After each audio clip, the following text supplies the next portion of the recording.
हमारा स्कूल ये एक ऐसा कैद खाना था जहाँ के नियम कायदे कानून कुछ अलग होते थे।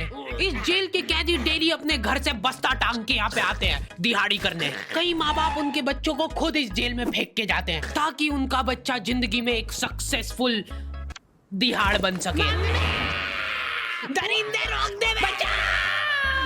मैं अपनी दिहाड़ी करने वैन से जाता था। हमारी वैन वाले ड्राइवर का नाम था भैया जी और उसकी वैन का नाम था मैजिक, जिसका हर दूसरे दिन टायर पंचर हो जाता था। बच्चे लोग स्कूल जाके सीखे ना सीखे टायर पंचर बनाना जरूर सीख जाते थे, लेकिन भैया जी से मेरा अलग अटैचमेंट था। उनसे मेरे को दिल से नफरत थी। ये आदमी सुबह 5 बजे आके मेरे घर के सामने हॉर्न बजाता था। अरे भैयू, ओए भैयू, जल्दी से तैयार हो जा बेटा, 5 मिनट में निकलना है फटाफट। 9 बजे का स्कूल है यार हमारा। लेकिन ये आदमी सुबह सबसे पहले आके मेरे को लेता था। उसके बाद हम 3-4 घंटे पूरे शहर भ्रमण पे निकलते थे। शहर के पूरे आखिरी कोने से बच्चे ले लेके आता था ये आदमी। जहाँ पे वैन जा भी नहीं सकती उधर कूदा कूदा के ले जाता था ये, और फिर टायर पंचर हो जाते थे। शाम पड़े वापस से हमको घर घर छोड़ के आता था ये। जिंदगी बर्बाद कर दी थी भैया जी ने मेरी।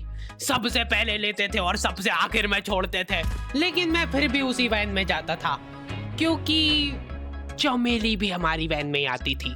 और बात यह है कि वो मेरे पास ही बैठती थी, मतलब मजबूरन। उसके पास और कोई ऑप्शन ही नहीं बचता था और मैं बचाता भी नहीं था। मैं घर पे जाते थे, जो 2-3 घंटे मेरे को सोने के लिए मिलते थे उसमें सोता नहीं था और मैं प्लानिंग करता था कि कैसे चमेली सिर्फ मेरे पास बैठे। चमेली सबसे आखिर में आती थी और मैं सबसे पहले सुनसान वैन में चढ़ के बस्ता अपने पास में रख के और फसर के सो जाता था। बाकी सारे बच्चे अपना बस्ता गोदी में रखते थे क्योंकि तुम्हारे बाप की वैन नहीं है, मतलब मेरे भी नहीं थी, पर मेरे ऊपर भैया जी को तरस आ जाता था कि बेचारा 5 बजे से आया है, तो वो सोने देते थे। अरे कैसे चला रहा है ये गाड़ी? रुक जा, गाड़ी चलाना नहीं आती क्या? देखो, आदमी इतना तभी चिढ़ता है जब उसकी जिंदगी में कोई लड़की ना हो। नहीं है ना? नहीं। लेकिन मैं सोता नहीं था, मैं आंख बंद करके चमेली के घर का इंतजार करता था। तो क्योंकि चमेली आखिरी में आती थी तो वैन पूरी पैक पुक हो रखी होती थी, बच्चे बाहर उबल रहे होते थे और मैं अपना बस्ता पास में रख के एक्टिंग, देखो एक्टिंग। और जैसे ही वो आती थी, हड़बड़ाना नहीं, ऐसे टाइम पे हड़बड़ाते नहीं है कि फटाफट बैग उठाया और आओ इधर बैठो जल्दी। मत करना ये हरकत, भाग जाएगी वो। ठरक नहीं झलकना चाहिए जरासिक भी, एकदम सटल रखना है। क्या हुआ? और कहीं जगह नहीं है क्या? तेरे मुंह में मूत दूंगा मैं। अच्छा ठीक है, इधर ही बैठ जाओ। देख रहे हो एक्टिंग, देखो तुम लौंडे की। ना जाने कौन सी नशीली खट्टी मीठी खुशबू लगा के आती थी चमेली। आज तक उसकी खुशबू है मेरी नाक में।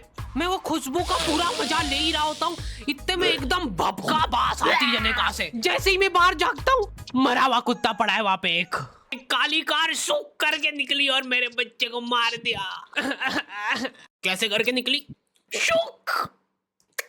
ऐसे नहीं निकली थी, मैं यहीं पे खड़ा था, वो कार आई थी और जैसे ही वो बच्चा नीचे आया तब वो खड़ा, वो बच्चा चिल्लाया